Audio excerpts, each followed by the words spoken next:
Brought to you by V-Guard. इथे सकाळपासून voting slow चाललेली आहे आणि त्याच्यामुळे याची आम्ही सतत तक्रार करतोय की ते वोटिंग स्लो चाललेली आहे। ते म्हणतात आम्हाला इथे स्टाफ कमी आहे, आम्ही त्याचीही तक्रार केली। त्याच्यानंतर इथे काही तक्रारी आल्या की इकडचे जे उबाठाचे मनाने हरलेली लोक आहेत आणि खरोखर सुद्धा जे हरणार आहेत, ज्यांनी आता रडायला सुरुवात केलेली आहे, ते तिथे आतमध्ये कुठलं बटन दाबा हे मतदारांना सांगत होते।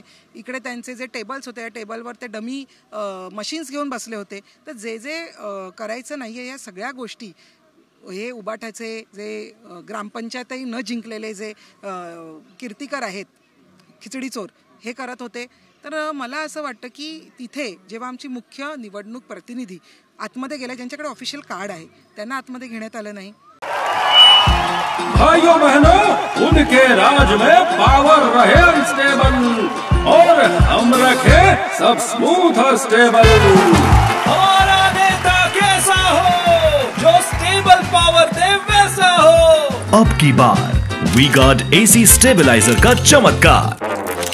स्वतः रवींद्र वायकरजी जे स्वतः उमेदवार आहेत, त्यांना आतमध्ये घेण्यात आलं नाही। इनफॅक्ट ते आतमध्ये आले तर त्यांना अटक करू अशी धमकी देण्यात आली। हा काय प्रकार चाललाय? काय चाललंय आतमध्ये? तुम्ही बघा, एक कुठेतरी जेलचं वातावरण इथे आतमध्ये केलंय। तुम्ही कुठल्याही मीडियाला आतमध्ये जाऊन देत नाही, ज्यांच्याकडे ऑफिशियल पेपर आहेत। तर नक्की इथे आतमध्ये काय चाललंय? आणि तुम्ही बघाल की अर्ध्या तासाने 1 किंवा 2 माणसं बाहेर येत आहेत आणि ते आता सांगतात की 6 नंतर जी लोक आहेत त्यांचं आम्ही वोटिंगही घेणार नाहीत। तर आम्ही ह्याची तक्रार वरपर्यंत केली। तर आतमधले अधिकारी हे नक्की काय करतायत याची आम्हाला आता शंका उपस्थित होते। अगदी प्रश्नच नाही। ते स्वतः तुम्हाला आम्ही सांगतो की उबाटाची लोक कशा पद्धतीने आतमध्ये बसून काय चाललेलं आहे आणि नक्की आतमध्ये काय चाललंय हे लोक आम्हाला सांगतात आणि आम्हाला आमच्या लोकांना आतमध्ये जाऊन देत नाही, ज्यांना ऑफिशियल जाणं अलाउड आहे। तर ही कसली दादागिरी चालली? कशासाठी करताय? तुमच्या पायाखालची जमीन सरकली आणि तुमचे पक्षप्रमुख तिथे रडून प्रेस कॉन्फरन्स घेत आहेत आणि कसा अन्याय होत आहे ते सांगतात। तुमची लोक काय करतात ते जरा बघा, फोन करा आणि विचारा। त्याचे व्हिज्युअल्स पण मी तुम्हाला दाखवले की कशा पद्धतीने ते डमी मशीन्स घेऊन बूथवर बसतात। मला सांगा, हे अलाउड आहे का? हे अशा डमी मशीन्स घेऊन बसणं अलाउड आहे का?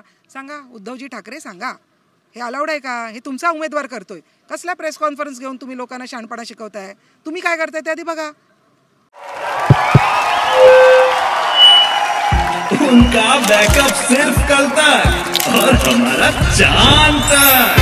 हमारा नेता कैसा हो जो नॉन स्टॉप बैकअप दे वैसा हो। अब की बार वी गार्ड इन्वर्टर बैटरी का चमत्कार। आम्ही तक्रार केलेली आहे, रायटिंगमध्ये सुद्धा केलेली आहे आणि आम्ही ज्या पद्धतीने तक्रार करता येईल त्या सगळ्या मेलपासून सर्व आम्ही तक्रारी केलेल्या आहेत आणि त्यांच्यावर लवकरच कारवाई होईल असं आम्ही गृहीत धरतो। आणि माझ्याबरोबर मनीषाताई वायकर सुद्धा आहेत, त्याही सांगतील काय झालं होतं। इकडे तेच झालंय ना, नेहमीसारखं ते ऑफिसर, ज्या वेळेला माझी जी मुलगी आहे ती आता जी ऑफिसर आहे तिला लिगली अलाउड आहे आतमध्ये जाऊन बघायला की काय इलेक्शनचं प्रकरण कसं चाललेलं आहे, परंतु तिला अलाउड करत नाही आहेत, कॅन्डिडेटला अलाउड करत नाहीत, वायकर साहेबांना स्वतः अलाउड करत नाहीत। ते सांगतात त्यांना की तुम्ही आत आलात तर तुम्हाला अरेस्ट करू। इतका ॲरोगन्स तो ऑफिसर कसे करू शकतात? आणि जर तो ऑफिसर ह्या लेवलचं जर काम करत असेल तर जनतेचं काय कामं करणार ते? आणि अशा इतकं जे फालतुगिरी करतायत ही लोक, हे चुकीचं आहे आणि आम्ही हे मान्य करणार नाही। जे हे तुमचा जो प्रचार चाललाय उबाटाचा, हे चांगल्या तऱ्हेने करा, लिगली आणि चांगलं करा। आम्ही असं इलिगल करत नाही। जे काय आहे ते एज्युकेटेड माणसासारखे करतो, अडाणी माणसासारखं आम्ही करत नाही। आजपर्यंत जे काय आमचं 15 दिवस जे काय आम्ही प्रचार करतोय, आम्ही अडाणी माणसासारखा प्रचार केलेला नाही, आम्ही शिकलेल्या माणसासारखा प्रचार केलेला आहे।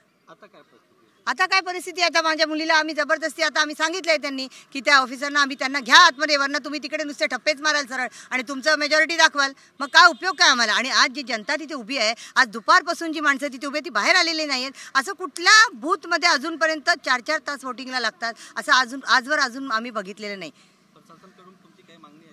नाही, आमची मागणी तीच आहे ना, त्या ऑफिसरला सस्पेंड करावी।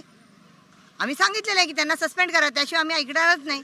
शिरगावकर, त्या ऑफिसरना सस्पेंड केल्याशिवाय आम्ही गप्प बसणार नाही। Brought to you by V-Guard.